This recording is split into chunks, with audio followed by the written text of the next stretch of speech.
এই আজকের ভিডিওতে আমি বলবো না লাইক সাবস্ক্রাইব করতে হবে নাকি, কারণটা হলো আগে রোজা চলতে কি করতে পারিনি। আপনারা কষ্ট পেয়েছেন তো, কষ্ট পেয়ে আমি করতে গেছিলাম, তারপর ভাবলাম যে রোজা দিয়ে তাহলে করেই লাভটা কি, এই জন্য আমি আর করলাম না।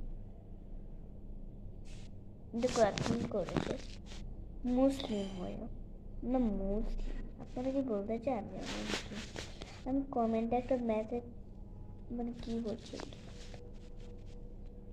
আমাদের বাসা না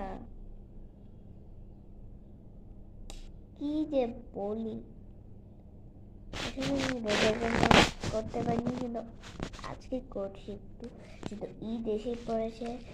আপনাদের আমি ঈদ মুবারক দিয়ে দিলাম। ভিডিও কি শেষ করবো? শেষ করি।